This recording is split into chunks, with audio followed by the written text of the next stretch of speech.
What's up, everyone, and welcome to another segment of CEO at the Gas Pump.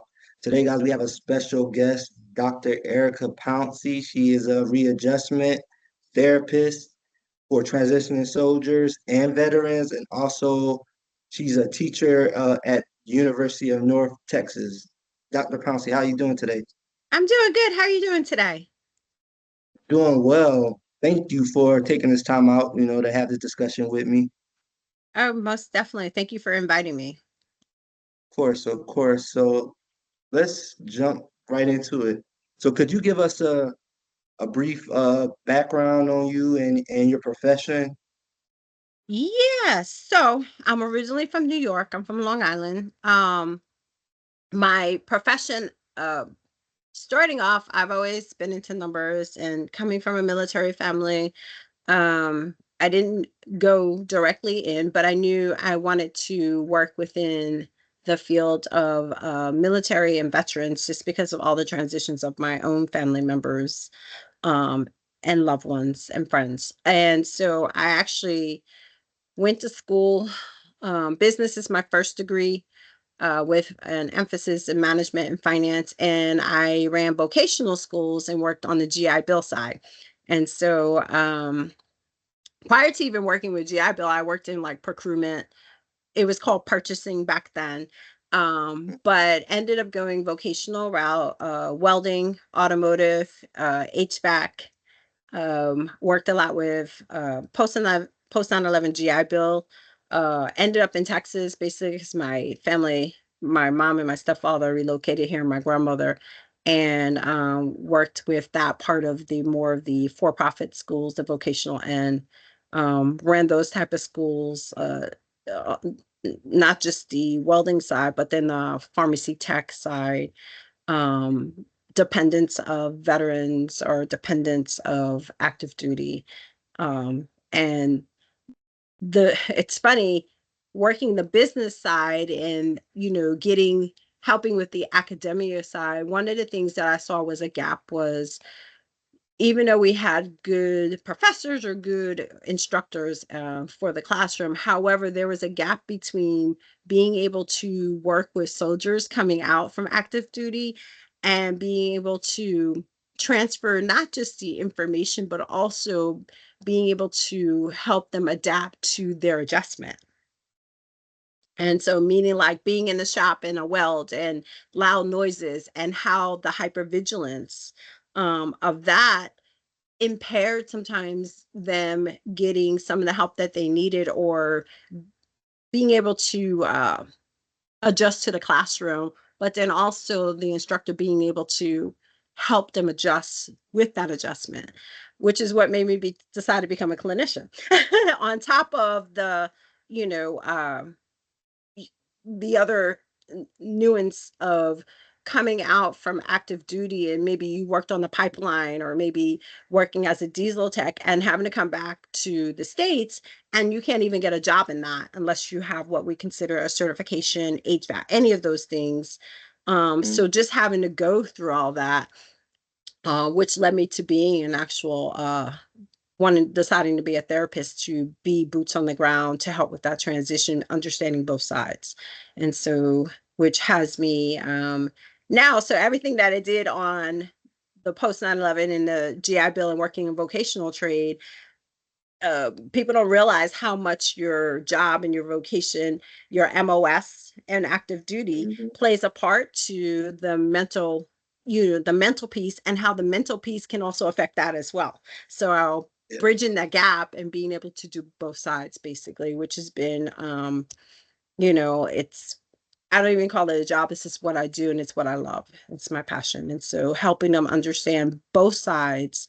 I also used to be an AMFLAC and went on base, and understanding how it affects the family and each member within that family unit, whether they are uh, stateside, abroad, or the soldier is abroad and then they're having to come back stateside and readjust and reintegrate with that family as well.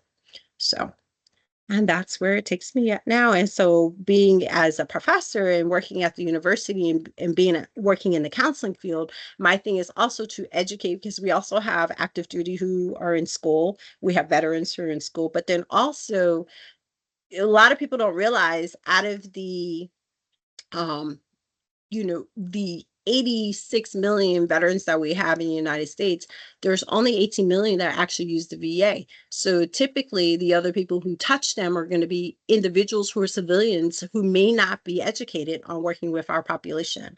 And so being able to educate those counselors, even if they're not specializing with them or those students, but to give them an understanding, not just with the civilian population, but also our population as well. And if they don't know, being able to give them the tools to outsource, to be able to identify that um, that is a culture and a subculture by itself.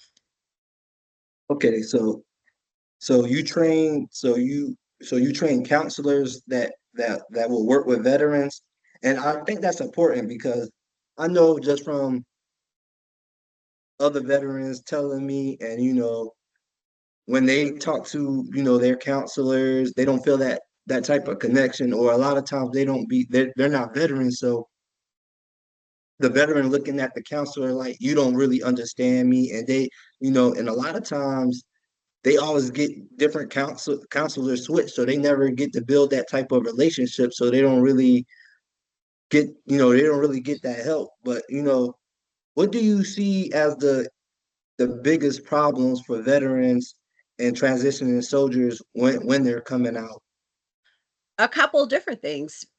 Two, well, the first one is a lot of times if their family members are not veterans or have not, or maybe didn't even, or I'll say spouse or family members, if they're not a veteran themselves, they are expecting that individual to come back being the same way or going back into who they used to be. First of all, once you go through basic training, period, you'll never come back the same. Yeah. And which is the kind of the point, but at the end of the day is they are not aware of the changes and don't necessarily understand the change. Um, and that could be from one branch to the next, or it could be if their family members are not actual service members themselves. So that's one thing. The other thing is, helping the veteran understand that they're coming back new too, because a lot of times, sometimes they think I'm just going to go back to the way things used to be, and they realize that things are not the same. You can't go back to yesterday. They may be apprehensive about what the future is, and they're not accepting where they are in the present. So it's kind of being stuck in between both aspects. And redefining what coming back as a veteran civilian means too. That's the difference. Redefining what a civilian means, because coming back, or even someone who like I have some of my active that are maybe at a duty station. This is their rank up station, they're whether recruiting or wherever they're at. And so that would probably be the one position or MOS that is what I consider close to being a civilian, because even though you're working on a base or at a duty station, they work so many hours and then they come home. And so they have what we consider a normal routine. But for someone who is stationed somewhere else and they're coming back on these small breaks, um, and then they just come home, it's a whole transition because they are having to relearn or learn, because they may have never done that before. Mhm. Okay, that is absolutely true. How do with your approach as with your degree in business and your master's or your doctorate as being a, a therapist, how do you combine that together to help ease the transition for veterans and transitioning soldiers? Like, what was your methodology and approach to helping those individuals? Well, the first thing is finding some form of grounding, um, of support. So like here in the Dallas, we have the Band of Brothers. So a couple of my Marines that are actually active duty, I grew up with the American Legion. My uncle is a vice commander. And so that for me was my our veteran family, basically. And so finding a ground support of because there's two things. You're finding a support of people who understand who you are. And then also a lot of times they do things in the community, and it's not just about who we are, it's also about what we do. And Mm-hmm. so that's the first thing, is finding that neutral ground support. And then also building on that, their family, if they're married or they have a spouse or they're single, what part do they play within that community building? And so there's also the concern, we know depending on who that individual is, and I've had individuals, some of my actors come in and they don't want to be that person or that guy because of the alcohol or unhealthy behaviors that sometimes have transition over. And so, well, outside of that, there are other things. One of my Navy, one of veterans, he's part of a band of brothers of bike. They ride bikes, but they also do community events, and they bring their families and they bring their spouses. And so it's really finding, what their interests are first, and then linking them up based on that. Mm-hmm. Okay, understood. And you run your own practice, that's correct? Hmm. Understood. And so my question is a two-part question. So you contract out to the VA or with a duty station? Is I that how it On works? both So sides. So I used to okay. work for the grant for the VA Healthcare for Homeless Veteran Program. I worked in that program for many years, which is a grant that the Veteran Administration has through the different VA. Well, this particular one through Dallas VA, with 126 veterans that are in a transitional program. Um, I worked for that program for many years, and then I left that program, and I contract out through two ways. Through directly through well, it's not Humana anymore, but TRICARE. And then also TriWest, which is the billing piece for the VA, all the VAs. Um, throughout the United States. TRICARE, as we know, has two regions. They have the East region, and then they have the West region. And now Texas has joined. Texas used to be part of, well, it used to be three regions, the Southern region, and Texas was under the East region. They now have went under the West region, which TriWest, who actually does the billing for the VA, has now taken over TRICARE as well. So now it's TRICARE, TriWest. Okay. So so can any veteran uh could a veteran request you specifically, or would they have to be in the Dallas area to be able to utilize you? They can be in the state of Texas, and what you do is you have to go through community care. So a lot of people are familiar with community care, and just like anything in the VA, it's like its own HMO. You have to get a consult, right? If you have a primary at the VA, and you want to go see podiatry, your primary has to do a consult. Same thing for the VA. Like I have someone that I see that's at the Austin, but that's through the Waco VA.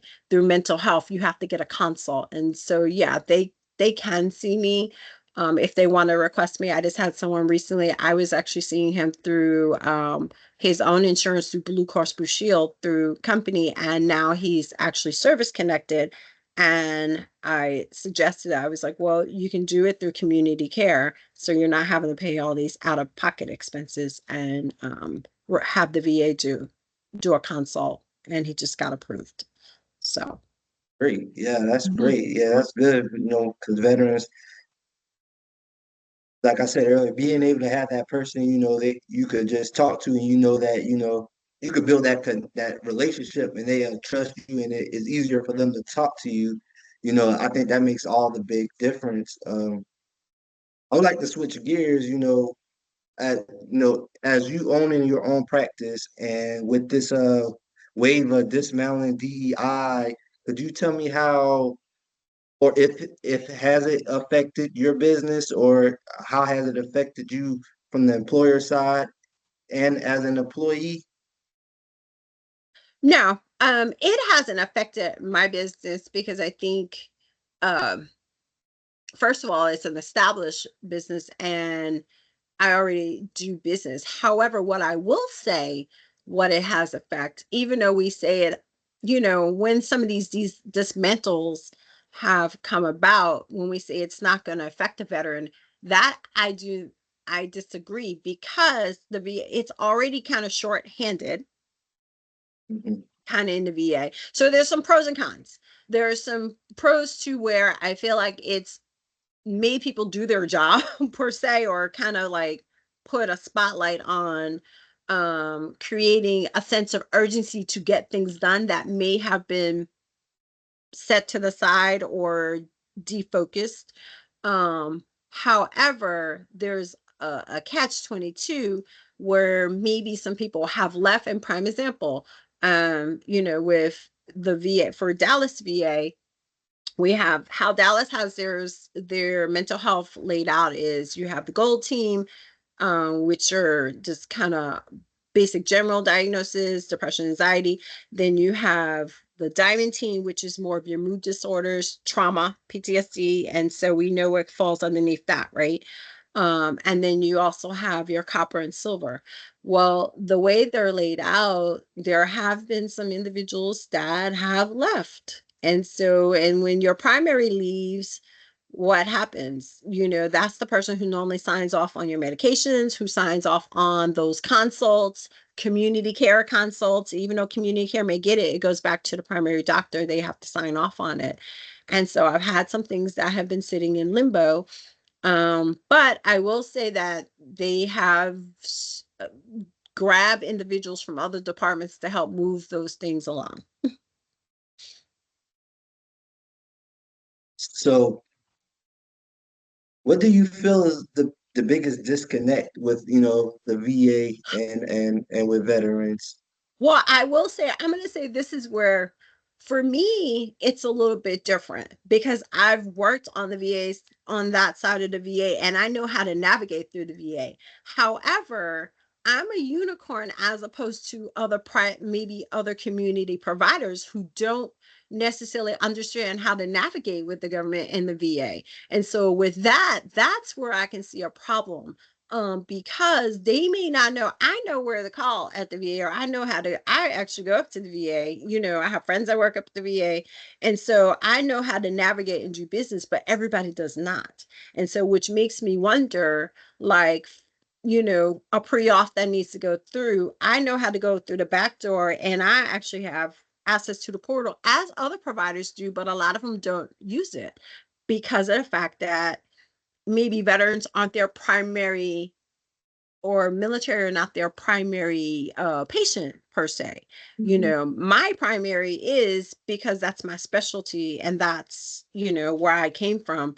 So I can see where it could potentially, um, there could be delays in veterans getting certain care, or the primary may not know what to ask for or what to do or how to push things through, because I've seen it when I used to work in the civilian hospital. I used to work for Carrollton Spring behavioral health facility. And so a lot of times they're like, hey, they know I do a lot of work with veterans and things. They're like, who should I contact at TriWest, or how do I navigate? Sometimes they don't understand how to do business and how to navigate. We have different language, and even in the military, right? We know each one, whether it's Army or whatever branch, has a different language, but doing business has its own language too. There's always a form at the VA, or there's a certain, code or something that you have to do. And a lot of times they may not understand that process. And so that could potentially leave veterans or military personnel not getting fully service as quickly as they could been with some of these undoings. And that's my concern there. Understood. Okay, so my next question is, with all your involvement with veterans, could you speak on some other initiatives that that you're doing outside of being a professor and being a therapist? What are some other initiatives you have going on with veterans and the veteran community? Another program I work with, you and I, Operation Tiny Homes, we're in the process of building veteran housing, which is why Mhm, I actually directly left the VA program because there had been a conflict of interest, right? mhm, So we're working on a project of doing developmental for housing, affordable housing for veterans right now. One of the programs you and I they help do employment for veterans. And so like we have a job fair that they're putting together right now that's supposed to be, I think, April 12th at the Veteran Resource Center, the VRC. They're another acronym which is next door to the Dallas VA. And to what they do is work with a lot of the different organizations, hospitals that actually hire individuals, but then also those that would like to bring veterans on, and kind of we can do the hand walk on what that looks like, having their resume, because not everybody knows. When think about it, when you're in the military, you don't interview for a position. yeah. And so the process of interviewing and coming out is completely different. And that's also part of a transition and readjustment. I never had one of my clients, one of my veterans, she worked in fast food prior to going into the Navy. Well, when you go in at 19 years old and you come out at 30 years old, you haven't had to, you just rank up basically. Yeah, And straight up. even though they have the schooling and she's gone to school and she's just finished the master's, it is interviewing and trying to get in for an interview and posting resume. It's very hard in that transition, trying to even know how to answer the questions, or how we um, translate military and active duty service to civilian world. What does that look like? The language, and so that's even within doing therapy and counseling, that is part of the counseling too, is being able to transcribe that and say, okay, this is Mhm, what this looks like in layman terms. If it's working for a civilian, this is what they're looking for, how we answer those questions, mhm, because that creates its own anxiety and feeds mhm. to um, you know, self-worth, self-doubt. Is like, should I have even gotten out? But Yeah. now we have this new life, we have kids, and I can't go back in. I could, but life situation, circumstances. And so sometimes it just creates its own circle and distraught. And, you're working on which one came first, the chicken or the egg. And so we know the trauma's there and we know these other things are there, but even what that readjustment looks like, or that adjustment period, because sometimes it's not even a readjustment. I have not been here before. Yeah. Yeah. Yes. So there's nothing to redefine. I'm defining as we Mhm, go. And that can have its own hypervigilance. And so it's helping them through those different pieces. And then also, like you asked some of the agencies and organizations that I work with, you and I, with the employment, okay, here, I'm going to connect you with this particular person over here so they can help you with the resume piece and help you with getting connected with some employers that are here. What salary should we ask for? I know what you wanted. However, sometimes we have to get our foot in the door, basically. And working with some of the other organizations, there's also the Texas Workforce Commission. There's other mhm, agencies that are out here that have veteran specialists to actually assist with employment. The training classes, sometimes it's certifications, even though they may have the degree. mhm, Civilian companies sometimes are looking for other things, and that's kind of the catalyst, helping, maybe doing interviewing skills and software, Word and things like that, and helping them get that additional life skill and soft skill training, basically outside of the technical piece. mhm. Understood. Understood. And actually, I think that that brings, a good segue to have a follow-on discussion about the VNRE program and how that could assist veterans, from an employer standpoint, or as or helping them, get employed, and so if you would be open to, I would like to have a follow-on discussion where we could dive deeper into how, different ways we could help veterans and transitioning soldiers better adapt into civilian life and into the civilian world. Absolutely, absolutely. And not just, being an employee, but being their own self-employer per se, and what skills it takes for that and need, because, I think there's opportunity in both sides for them to do that. And we know that there's different MOSs that actually provide leadership for someone to do that. We've done it for the military, and you've followed certain SOPs and protocols, and so why can't you do it for yourself as well? It's just knowing how to do it, sometimes having the guidance to do it, and creating your own SOP on what that looks like. But thank you, Dr. Pouncie, for your time. I really appreciate your wisdom, and I look forward to our follow-on discussion. Um, I'm Ratwan Hill. This has been Dr. Erica Pouncie. This has been another segment of See You at the Gas Pump. Until next time, guys. I'll see you later. All right. Thank you also for inviting. Of course.